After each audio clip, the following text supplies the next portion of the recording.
What is going on, everyone? Back with another AEW Dynamite review. I hope you guys enjoyed the 30 years of Chris Jericho. I'm sorry that this once again is going to be a audio podcast. I got to get content creations out there until I get this video problem fixed with my laptop. So come Saturday, I'm going to have to take it to Best Buy and get the Geek Squad to look at it, or just have to get a new laptop and just say, the hell with it. So hopefully it won't come down to that, but I have no other options because I've tried everything and I cannot get this thing to work, and it drives me crazy, keep me up all late at night. So here we go. At least we had some good wrestling on Wednesday compared to there on Monday nights with Bruce and everybody. It's just it's not going to happen well enough. So we got Wednesdays to look forward to at least. So for 30 years, they celebrated Chris Jericho, who has created a legacy for himself as one of the very best to ever lace a pair of boots. And Wednesday night on Dynamite, All Elite Wrestling and many celebrities paid tribute to its most recognizable star. The celebration of all things Demo God headlined a show that also featured a high-profile, high-stakes dog collar match pitting Cody against TNT champion Mr. Brody Lee. Kind of mixed feelings about that one. Happy for Cody, but also feel bad for Brody Lee because he finally got a title and barely got to see the light of day with it. Those two events alone made this October 7th episode can't miss. What else went down in this week's broadcast and how did it affect the road to Full Gear? Remember, that's coming up on pay-per-view in November, I believe. So here we go. Announced before Wednesday, we had the dog collar match, FTW Championship match, Will Hobbs and Brian Cage, Big Swall for Serena Deb. That was the only thing I wasn't really interested in on the show. Where's my buddy Thunder Rosa? She always makes a good match, and it's not, oh, he's just trying to suck up to get her on the show, man.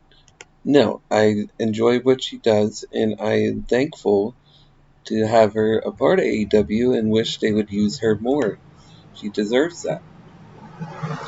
So we start off with the Renegade FTW Championship was up for grabs in the night's opening match as the Machine Brian Cage defended against Will Hobbs in a battle of the big men.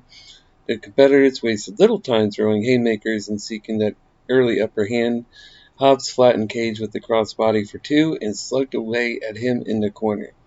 The Machine turned the tide in its favor, executing a picture-perfect standing moonsault and working a headlock. Hobbs fought his way out, fired off consecutive clotheslines, and followed with a shoulder block takedown. A power slam for what happened? Power slam followed for a near fall, and moments later, Hobbs uncorked a German suplex, which was pretty impressive. The mid-ring collision brought both men to their backs. They exchanged rights and lefts before Hobbs delivered his last will and testament spinebuster for a frustrating 2 count. Cage covered and picked up the win. After the match, Taz rose from the commentary position and issued an ultimatum to Hobbs. Join Team Taz or endure a beating at the hands of Cage and Ricky Starks. Darby Allin made the save, clearing the heels from the ring as Taz issued further threats. So Cage defeated Hobbs here. This was a damn fun match between two big badasses. They threw everything they had at each other, and ultimately it was Hobbs who succumbed to the intense physicality of the match. Allin made the save as he continues his battle with Team Taz, a battle that one assumed ended with his win over Starks. The question now is whether Allin should be concerned about a potential betrayal from Hobbs, who never really turned down Taz's offer. Either way, hopefully the story writes its final chapter rather than overstaying its welcome because it has been a strong showcase for all involved at this point. So Taz is kind of like being the hurt business of the WWE. Then we had Hybrid 2 versus FTR. This was a great tag team match.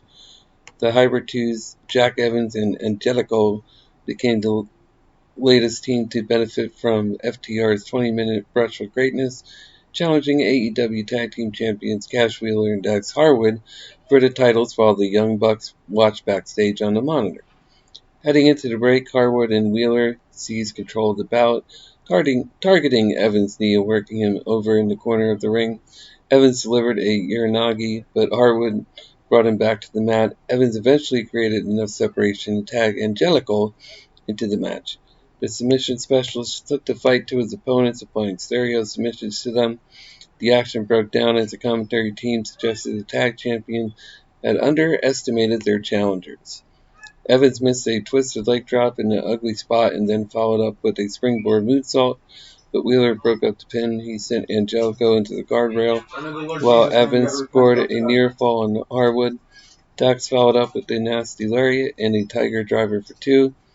Ultimately, FTR took to the skies to pick up the win, as Jim Ross suggested the finish was a dig at the Bucks. After the match, the Bucks were shown backstage just before they blasted the cameraman with a double super kick. From there, best friends made their way to the ring and confronted FTR. Trent labeled himself and Chuck Taylor backyard comedy wrestlers before calling Harwood and Wheeler weenies. Taylor revealed they will challenge for the tag titles next week before a brief scuffle led to best friends holding the tag title high overhead. FTR defeated Hybrid too, so they're still undefeated. So good for that. Good for them. He's a rude person that was, so that could walk by. Dog collar match: Cody Rhodes versus Mr. Brody Lee. Driven by the determination to put his most crushing defeat behind him, Cody entered an ultra-dangerous, ultraviolet dog collar match in an attempt to brutalize Brody Lee and win back his TNT Championship.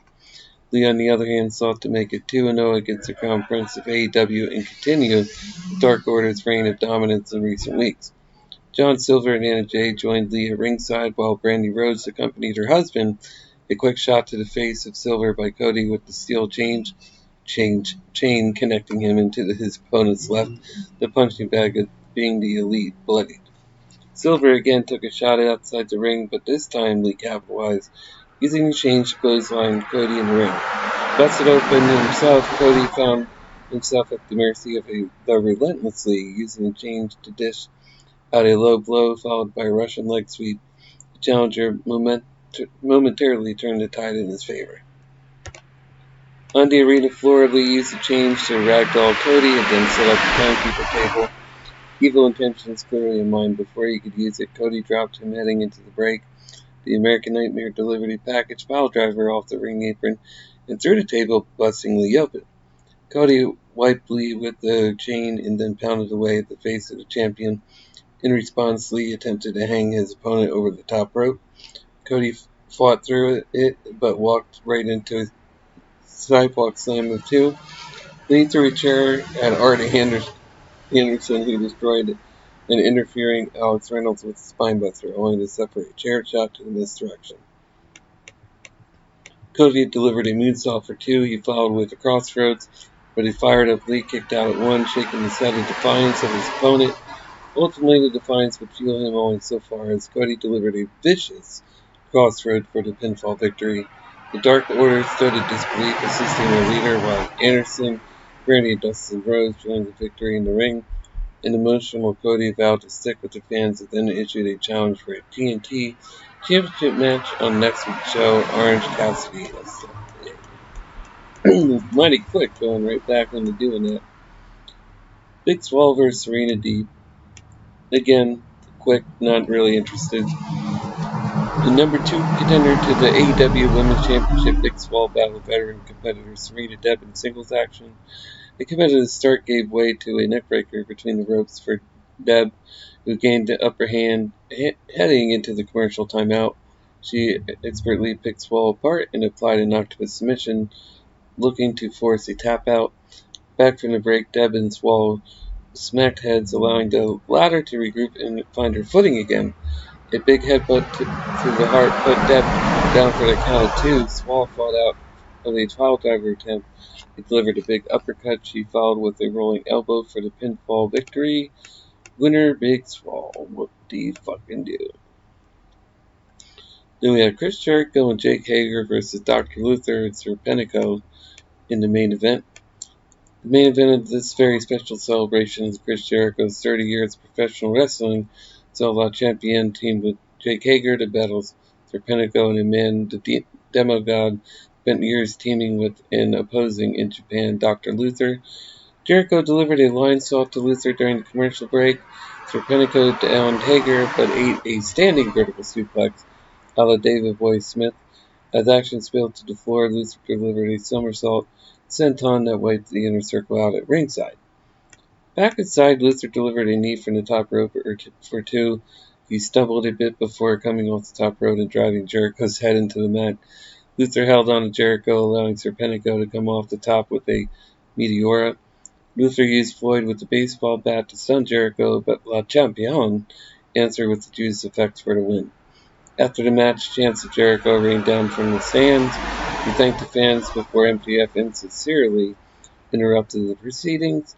He proceeded to Clownico the Clown, who held another gift, to gift a photo of MJF. The demigod broke it over the clown's face and destroyed him with the Judas effect. He teased dissension with MJF before laughing it off and ending the show in a Saturday Night Live-esque manner, complete with credits attributing everything to Jericho. Jericho and Hager defeated Luther and Serpentico. This was a lot of fun. I really enjoyed this match, and I really liked everything that AEW did here. I hope you guys were into it as well, and I haven't checked the ratings yet. Next video I'll probably have them up. So if you're wondering why this video is under 15 minutes and not like the rest of mine, that is due to this being a podcast at this time of only audio. When I have this fixed over the weekend, or whether it be a new computer, then I'll be back to live recordings in the full length. Because if you're only going to hear me talk, there's no sense in me talking for 13, 15, 20 minutes. So we're going to end it right here. Bear with me a couple more days. We'll have this issue resolved, and then things will go back to normal for next week. So thank you guys so much for tuning in. I hope you stuck around to the end. If you did, leave a hashtag 30 Years of Jericho. And if you're new to the channel, please subscribe. And if you're already here with us, leave a like or a comment. I'd really appreciate it. Until next time, everyone, I will see you for SmackDown Live. And let's see how much they have in store for us, or if it's another episode of Complaining on Bruise. Anyways, yeah, that wasn't as good as I normally do. But I will talk to you guys later. See you on Friday night.